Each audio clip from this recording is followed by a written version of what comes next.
I had all the money in the world and all the drugs in the world, but I was still so nothing, so depleted. As a young man, Ziek was finding his life a little dull and went in search of some excitement. However, this led to illicit drug use, and in turn to probably the lowest point a person could experience. But this is a story of how Ziek turned his life back around and ended up back where he started. However, this time he had a new perspective on life. This is a raw, personal interview as we figure life out together. I thought we'd just start nice and light today. Mm-hmm. Tell me about the darkest moment of your life. The darkest moment of my life was probably when I was 12 and I tried killing myself. Wow. So... When you were 12? Yeah. What led to that? I'd fallen into drugs and the whole party scene. And yeah, I just kind of gave up on life, on hope, on everything. So I just decided, you know, this is it. Let's just go. Really? So what was it about that drugs and the party scene that was so life-taking? You could take any amount of anything and have no joy. Like your brain would tell you that you're happy, but you're also missing something or everything. Really? And I think it was a part of tormenting my body and my brain. My soul just kind of was like, you know, like if this is how life's going to be, I don't want to be here anymore. So, really, yeah. So was there emptiness, pain? Just depression of just like I had nothing, felt nothing. Yeah, well, didn't care for anybody. So obviously, your attempt to take your life failed. That's good. Yeah. What happened next? I woke up in a hospital bed and then... and then promised that I'd never even go near that. Yeah? Even go near that again, because I was self-harming and doing all that before as well, so I promised I'd never... Was that a promise to yourself or a promise to someone else as well? It was a promise to myself. Yeah. So you realised at that moment that wasn't the way out. Yeah. Fortunately, God has plans for me, so I can't take the easy road. So what did you do differently from that point? What happened next? Not much. I kind of got worse after that. I kind of went in deeper into drugs and it didn't really get much better, but at that point, my parents became very aware of my mental state. So at least they kind of understood what was going on rather than just, bam, your son's dead. Yeah. So it was a wake-up call for people around you. Yeah. As well. Yeah. You're not in that place now. No. Very not. Different. Yeah. So tell me, what changed? Like my brain sort of broke from stress and drugs and everything. All that I wanted was someone that cares, somebody that, will kind of like hold my hand through it all, sort of thing. Yeah. And it was a very slow process of getting clean and getting sober.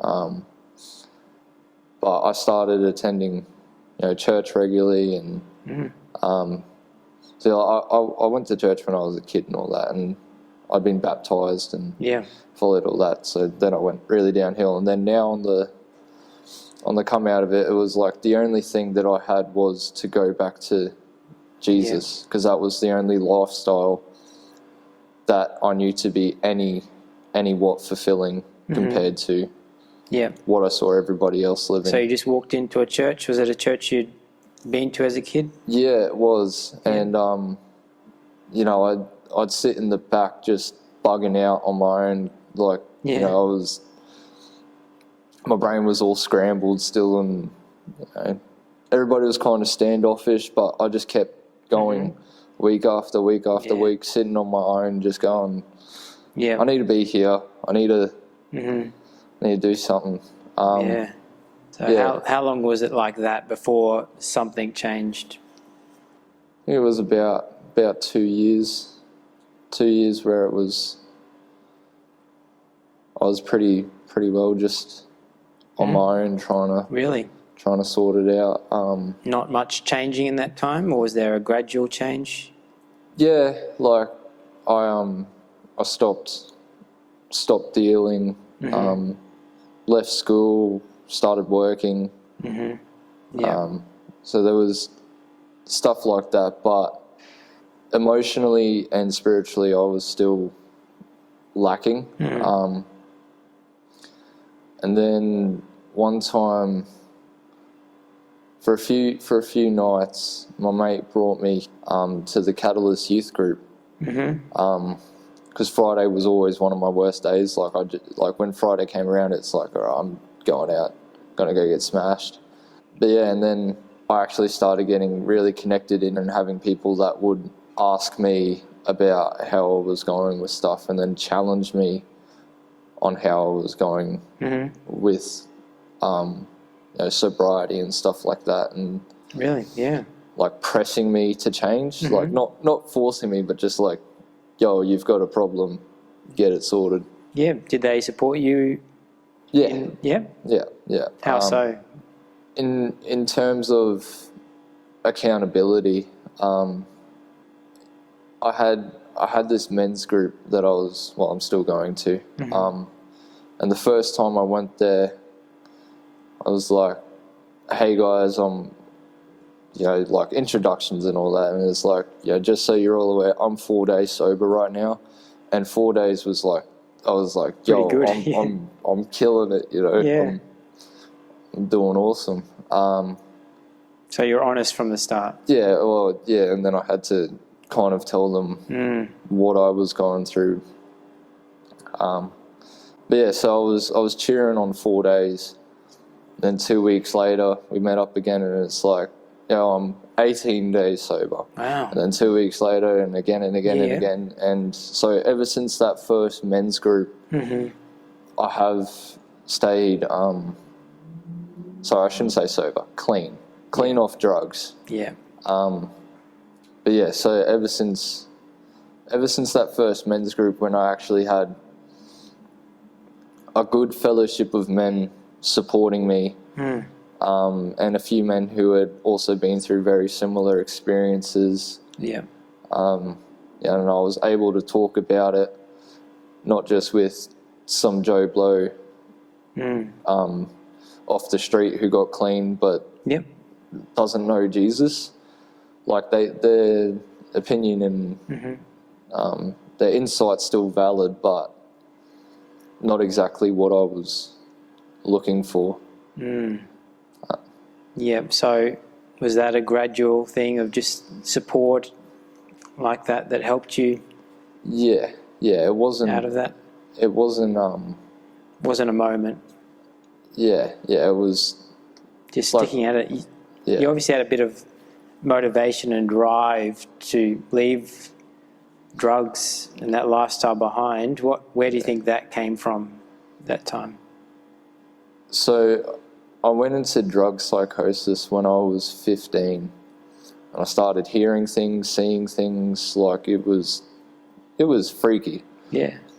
And then there was something about this witch that was following me, that was always whispering to me, that was like doing all that sort of stuff, and it was really messed up. And after hearing all of these voices and all that sort of stuff, I had nowhere else to run or to turn. I really didn't like going to doctors. And when I did go to a doctor about something, all that they wanted to put me on was drugs that I used to abuse. Yeah, so it was right. like, I'm not doing that. Yeah, it's like, so what do I do? Where do I go?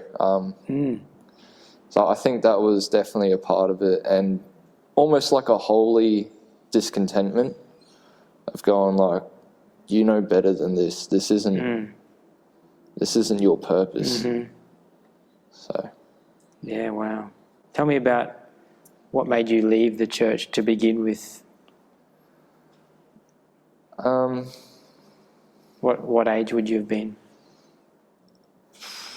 Probably about 11ish. I kind of just stepped Were you away. on drugs at that point? Yeah. I started smoking weed at 11, or just before I turned 11. So those decisions sort of went hand in hand, would you say, with leaving church and going down that lifestyle? Yeah. It was like, you guys are boring. I'm gonna go smoke a bowl. Yeah. So that was it. Boredom. Or your friends. I don't know if. Yeah, I think it was. I couldn't really. I found it very hard to relate to anybody in there. I also don't think that I was trying very hard back then either. I think I had a bit of a, too cool for school attitude going. Yeah. I just found myself skipping. Just never really wanting to attend, and then my parents would sometimes force me to go along with them. And then, so what's different now, Zeke? What's different between that early experience of church and now? I imagine you're not bored and looking for other answers now. Yeah. What's changed? I've come to the realization of, I'm a broken man, I'm a sinner, and I need a saviour. I cannot do it on my own. I need that stronghold of Jesus. I need that immovable rock in my life that whatever happens, I have that. Can you describe what it's like to have Jesus, like you say, as that solid rock? It's whatever life's curveballs happen, life will go this way, life will go that way. People will die, people will leave you, people will abuse you. But at the end of the day, God is still the same. God is still who he says he was, or says he is. Yeah. He's unchanging, forever loving. Yeah. So, what gives you that confidence that God's real? Well, there's insane amount of times in my life that I should have died. Really? That's a bit of I've got a very mathematical brain. Yeah. And I went through this study. It was Learn the Bible in 24 Hours by Chuck Missler or something. And at the start of it, this is while I was still getting on drugs, I watched this. And he went through the math of the Old Testament and through the New Testament, and the math is mind-blowing. No human could even accidentally write something like that, and it's consistent through every single book of the Bible, in the original languages. Yeah. It's consistent through every single book of the Bible. Can you give me an example? In Genesis and Exodus, in 49 letter intervals, it spells Torah. Oh, wow. In Deuteronomy and Numbers, it spells Torah in 49 letter intervals backwards. And in Leviticus, it spells Yahweh in 7 letter intervals in the first sort of thing. So it goes Torah pointing this way, Torah pointing that way, Yahweh, and the law points. Yep. So Torah, the law. It all points to God. So that's just a cool. That's pretty cool. So that was in your mind during this time. So there was enough there that you thought, there's something here. I'm gonna go this way to get out of what I've got myself into. Yeah. So tell me, what's your life like these days? Not every day is easy. I still have things from the past that like to follow me around. Like what? Old friends, that sort of thing. Sometimes I still see things, sometimes I still hear things. I've got hallucinogen persisting perceiving disorder, which is where everything I see is still all like I'm on acid. But aside from the hardships of life, because life's hard for everybody, it's not meant to be easy. But I spend a lot of time in fellowship with believers, and spend a lot of time reading the Word, a lot of time praying. Like, I just trying to keep building on that relationship with God, rather than running from it and destroying it. Which is what stops you running away again? What stops you going back to drugs? I don't think that I could handle it. So the point that I was at before I started getting clean, it was I was making plans to buy guns. I was being invited into different bikie clubs. I was the whole rigmarole. But I was still I had all the money in the world and all the drugs in the world, but I was still so depleted.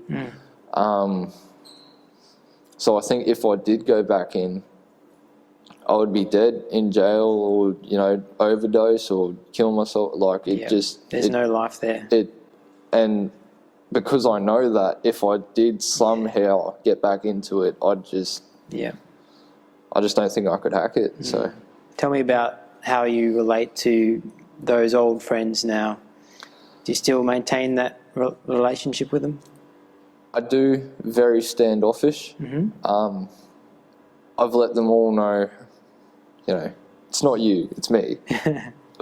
But I invite them to church services, and I do think about them quite often, and I flick them messages, and but I don't put myself in predicaments where I'm going to partake.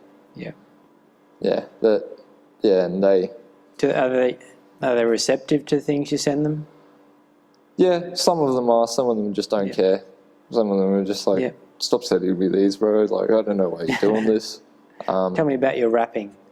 Does that connect? Well? Sometimes I'll go back to the to a few of the trap houses, sort of thing, and we like having a little bit of a cipher, and we're chucking a beat, and we're all just rapping, doing whatever we want.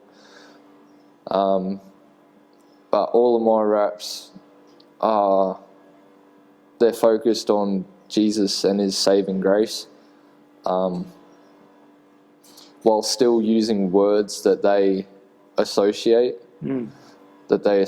with.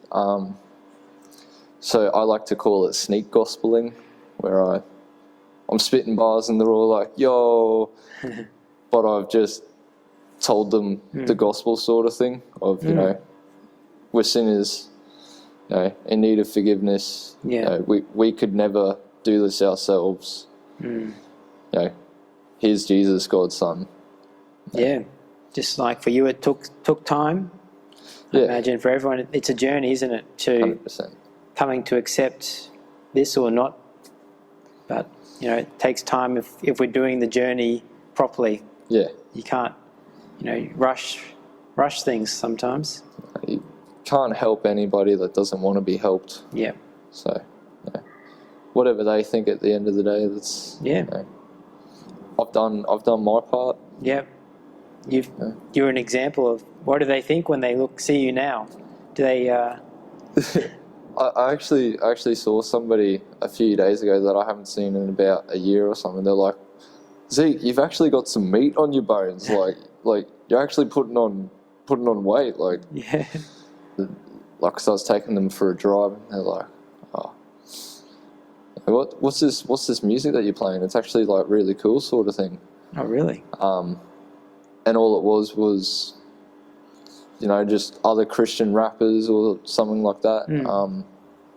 And I'll give them little updates on, you know, I'm this many days sober or this many days clean or whatever it is, and they're like, I can't believe that you're doing it. They're like, do you remember when we were like 12 doing this, and now you're doing this sort of thing? Like they it's kind of blown their mind of how radically different I am from then, even though it was a very slow process. But those who knew me from the beginning are just like, whoa. Yeah, right. What happened to Ziek? Yeah. Thanks, Ziek. I'm sure that story will encourage many people. No worries. A remarkable story and so encouraging. Thank you, Ziek, for sharing so honestly with us. But he's not alone. Recently I interviewed Richard, who went through a similar story in that he experienced the depths of where drugs can take a person. He turned his back on a life that offered so much potential. He was able to find a way back in a different way. I encourage you to check that out if you haven't heard that one. Otherwise, please visit us at haventogether.com. I always look forward to hearing from you. Let us know in the comments what stood out in today's episode, and I hope that you can join us again next time for the Figuring Life Out Together podcast.